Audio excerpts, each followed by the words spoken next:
ಆಶಾ ಕಾರ್ಯಕರ್ತೆಯರ ಬೇಡಿಕೆ ಈಡೇರಿಕೆಗೆ ಆಗ್ರಹಿಸಿ ಪ್ರತಿಭಟನೆ. ಯಲಬುರ್ಗಾ ತಮ್ಮ ವಿವಿಧ ಬೇಡಿಕೆಗಳನ್ನು ಈಡೇರಿಸುವಂತೆ ಆಗ್ರಹಿಸಿ ಆಶಾ ಕಾರ್ಯಕರ್ತೆಯರು ಪಟ್ಟಣದ ಚನ್ನಮ್ಮ ವೃತ್ತದಲ್ಲಿ ರಸ್ತೆ ತಡೆದು ಪ್ರತಿಭಟನೆ ನಡೆಸಿದರು.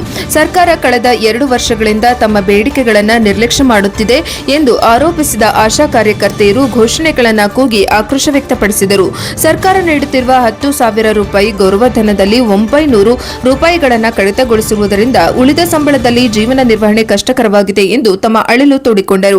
ಪ್ರತಿಭಟನೆಯ ಸಂದರ್ಭದಲ್ಲಿ ಮನವಿ ಸ್ವೀಕರಿಸಲು ಆರೋಗ್ಯ ಇಲಾಖೆಯ ಅಧಿಕಾರಿಗಳು ಸುಮಾರು 2 ಗಂಟೆಗಳ ತಡವಾಗಿ ಆಗಮಿಸಿದ ಹಿನ್ನೆಲೆಯಲ್ಲಿ ಕಾರ್ಯಕರ್ತೆಯರು ಅಸಮಾಧಾನ ವ್ಯಕ್ತಪಡಿಸಿದರು.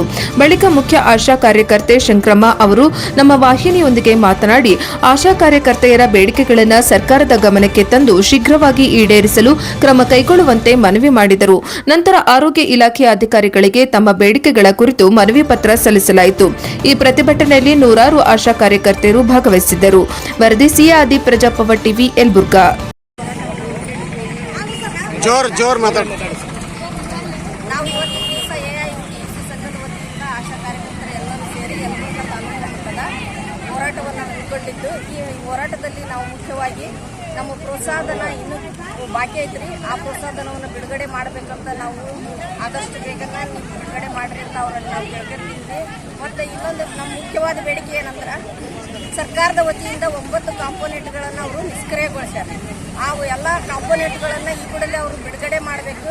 ಆ ಕಾಂಪೋನೆಂಟ್ಗಳನ್ನು ಅವರು ಬಂದ್ ಮಾಡಿರೋದ್ರಿಂದ ನಮಗೆಲ್ಲ ಕೆಲಸ ಮಾಡಿದ್ರು ಆಶಾ ಕಾರ್ಯಕರ್ತರಿಗೆ ತುಂಬ ತೊಂದರೆ ಆಗಕತ್ತೈತ್ರಿ. ನಾವು ಆ ಪ್ರೋತ್ಸಾಹಧನ ಇಲ್ಲಾರ್ದ ಕೆಲಸಗಳನ್ನು ನಾವು ಮಾಡೋದಿಲ್ಲ ಅಂತಲೂ ಕೂಡ ನಾವು ಈಗ ಮನವಿಯನ್ನು ಕೊಡೋಕೆ ನಾವು ಸಿದ್ಧರಾಗಿದ್ದೀವಿ ರೀ. ಅದೇ ರೀತಿ ಈಗ 2 ವರ್ಷದಿಂದ ನಾವು ಹೋರಾಟ ಮಾಡ್ಕೊತಾ ಬಂದೀವಿ.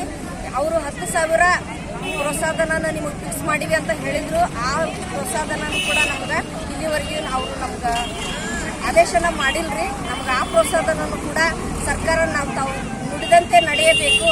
ನಮಗೆ ಆಶಾ ಕಾರ್ಯಕರ್ತರಿಗೆಲ್ಲ 10,000 ಪ್ರೋತ್ಸಾಹಧನವನ್ನು ಫಿಕ್ಸ್ ಮಾಡಬೇಕು ಅನ್ನೋ ಒಂದು ಬೇಡಿಕೆಯನ್ನು ಕೂಡ ನಾವು ಮುಖ್ಯವಾಗಿ ಇವತ್ತು ಪ್ರತಿಭಟನೆಯ ಸಂದರ್ಭದಲ್ಲಿ ಹೇಳಕ್ಕೆ ಇಷ್ಟಪಡ್ತೀವಿ. ಅದೇ ರೀತಿ ಆಶಾ ಕಾರ್ಯಕರ್ತರು